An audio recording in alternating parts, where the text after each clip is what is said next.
So I'd say there's been this growing amount of ridicule towards anyone who expresses thoughts and prayers towards people that are struggling and suffering. It's said that thoughts and prayers aren't enough, and if you aren't willing to act, then you should just keep your religious sentiments to yourself. Now, there's something in the popular version of that criticism that I definitely agree with. What bugs me about thoughts and prayers is that I suspect there's a lot of people out there who are simply hashtagging that phrase without actually spending any time thinking about or praying about the people that need it. But that doesn't mean that thoughts and prayers don't have any value. It just means that being insincere doesn't have any value. So as a religious person, I thought I would share about some of my experience praying for other people, because if getting people to act is what you want, then sometimes thoughts and prayers is the best place to start. My particular religious persuasion is Catholicism, and we Catholics are all about praying. We have all kinds of prayers that you can say at all times of day. And so I've always felt the need and even the pressure to make sure that I'm praying as often as I can. At the very least, I try to make sure that I pray in the morning before I begin my day and in the evening before I go to bed. My morning prayers are designed to focus my attention on the things and the people that I care about, because it's easy to become distracted by our own intentions, our own desires, our own aspirations, and then forget about the fact that everyone around you has or wants the same things for themselves. My morning prayer follows a standard formula with some variation in it depending on what's going on, but one section, if you will, is focused on people who are struggling, suffering, grieving, or sick. And my specific prayer for them is that God blesses them, encourages them, heals them, and helps them to find hope. Now, if God doesn't exist, then maybe that's a waste of time, and I'm sure that there are plenty of people that would hear that and jump to that conclusion. So let me take a second to explain how that process affects me, whether God is responding or not. Carving out a portion of your day to deliberately think about other people, their story, their situation, and the suffering that they're experiencing is something that, if you let it, will cause you some grief.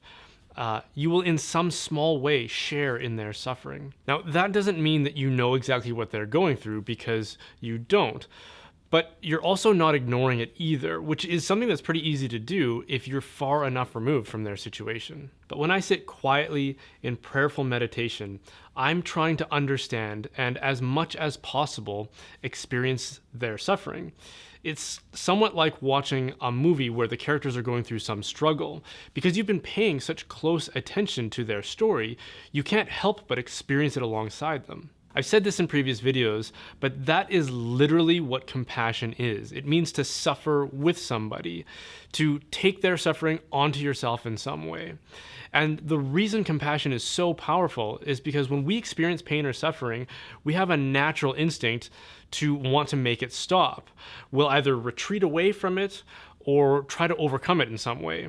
So if you've taken someone else's suffering onto yourself, you'll either help them to retreat from it or to overcome it. When you spend a certain amount of time every day trying to understand and appreciate the struggles of other people, it becomes really difficult to do nothing about it. And for a Catholic like myself, in the context of a conversation with God, it's really hard to ignore the teachings of Jesus, who said that it's not enough to simply say, "Bless you," and be on your way.